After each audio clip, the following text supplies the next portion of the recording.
Hello, तर नमस्कार मित्रांनो, तुमचं पुन्हा एकदा आपल्या नवीन ब्लॉगमध्ये स्वागत आहे आणि तुमचे सर्वांचे खूप आभार. तुम्ही आपल्या थर्ड पार्ट कोकण डायरीजला एवढा सगळा सपोर्ट केला त्या बाबतीत. तर आजचा आपला ब्लॉग आहे आपला कोकण डायरीमधला नेक्स्ट पार्ट, जो की फोर्थ पार्ट आहे हा. जर तुम्ही अगोदरचे भाग बघितले नसतील तर प्लीज बघा. सो चला, आजच्या ब्लॉगमध्ये मी तुम्हाला हे एक नवीन मंदिर आम्ही ज्यावेळेस गणपतीपुळेला निघालेलो त्यावेळेसचा आहे. उजव्या साईडला जो गणपतीपुळेमधून जो अरेवारे रोड जो आहे, त्यावेळेनं आपण ज्यावेळेस जातो त्या ठिकाणी थोड्या अंतरावर असेल, एक 15 ते 20 किलोमीटरवरती आपल्याला हे मंदिर दिसतं. डाव्या साईडला लागतं हे मंदिर. खूप असं भव्य मंदिर आहे, प्लस गार्डन आहे, गणपतीचं मंदिर आहे हे. मग त्या ठिकाणी आम्ही थोडा वेळ टाईम स्पेंड केला आणि तिथला प्रसाद वगैरे घेतला आणि त्यानंतर मग आम्ही निघालो आपल्या गणपतीपुळेच्या लोकेशनसाठी. जातानाचं वातावरण पण नॉर्मली ॲव्हरेज भारीच होतं आणि एवढं जास्त म्हणजे ऊन नव्हतं, पण भारी होतं वातावरण. पूर्ण एकदम दोन्ही साईडनं झाडी होती.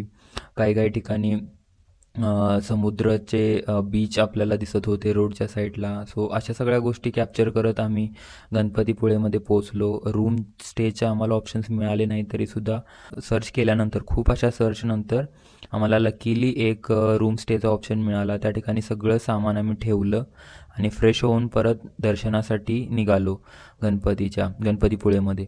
मग आलो तर अगोदरच थोडा वेळ झालेला आणि 9:30पर्यंतच मंदिर म्हणजे ओपन ठेवत होते. त्यामुळे आम्हाला वाटलेलं की दर्शन मिळते का नाही, पण तरीसुद्धा खूप सारे लोक ऑलरेडी क्यूमध्ये होते. सो आम्हीसुद्धा स्टार्ट केली आमची जर्नी दर्शनाकडे जाण्यासाठी.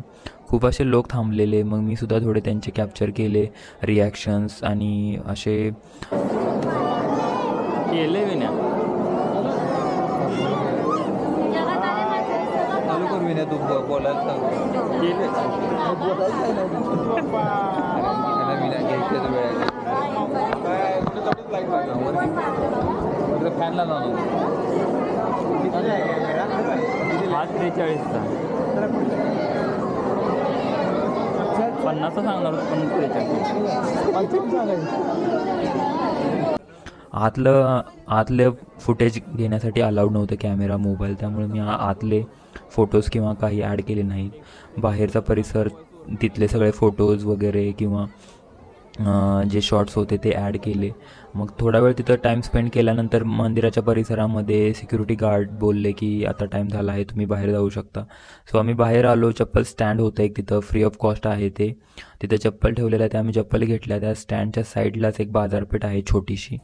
त्या बाजारपेठमध्ये आम्ही थोडं फिरलो आणि तिथं कुणाला काही घ्यायचं होतं ते सगळं चेक केलं. म्हणजे वेगवेगळं तिथं फूड होते, प्लस प्रसाद होते, किचन्स वगैरे असे गिफ्ट अशा टाईपचं ते एक छोटीशी बाजारपेठ होती तिथे. सो थोडा वेळ तिथेच टाईम स्पेंड केला. एक असं शॉप होतं की जिथं प्युअर कोकणचे जे आयटम्स असतात ते मिळत होते. कोकम सिरप वगैरे असतं ते, प्लस वेगवेगळ्या प्रकारच्या वड्या, चक्की असतात ते. मग आम्हाला माहीत नव्हतं की तिथं ते सॅम्पलसुद्धा देतात. मग आमचं असंच डिस्कशन चाललेलं की त्यांनी सॅम्पल पण दिले असते तर किती, ट्रायल सॅम्पल, तर आपल्याला समजलं असतं की किती आपण हे घेऊ शकतो का नाही. सो तिथल्या एक जे लेडीज होत्या त्यांनी ते ऐकलं. त्यांनी सांगितलं की हो, सॅम्पलसुद्धा आम्ही देतो. मग ते सॅम्पल्स आम्ही घेतले, टेस्ट केले. मग जे आम्हाला बेटर वाटत होतं त्यातले जे पदार्थ होते ते आम्ही थोडे 1-2 टेस्ट करण्यासाठी घेतले. एक आंबावडी एक होती ती एक घेतली, परत वेगळ्या प्रकारचं एक नमकीन एक तिथं होतं ते एक घेतलं. आणि अशा प्रकारच्या गोष्टी आम्ही तिथून परचेस केल्या. हे होतं योजक ते तिथं शॉप होतं एक त्या बाजारपेठमध्ये. मग ह्या सगळ्या गोष्टी घेतल्या. परत एकदा आम्ही मंदिरच्या साईडला आलो. बीचवरती बसलो, थोडा वेळ टाईम स्पेंड केला. भरपूरसे लोक होते जे तिथं फोटोग्राफी करत होते, बसलेले होते, वेळ घालवत होते.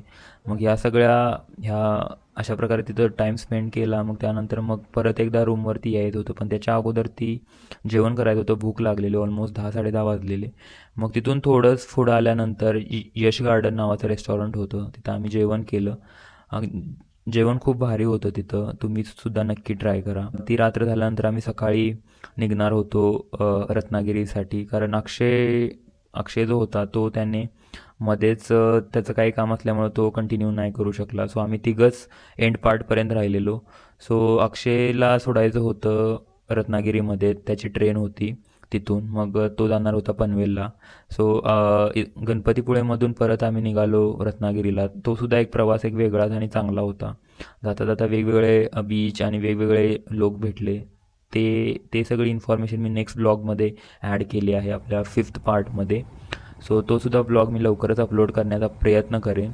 आणि ह्या ब्लॉगमध्ये मी एवढ्याच गोष्टी ॲड केल्या. आणि राहण्याची सोयसुद्धा चांगली होती तिथे. लोकेशन हे एकदम भारी होतं. ब्लॉगमध्ये आम्ही एवढ्याच गोष्टी ॲड केल्या. आणि भेटूयात आपण नेक्स्ट ब्लॉगमध्ये. तोपर्यंत बाय. आणि thank you for watching and keep supporting and keep subscribing us. Bye.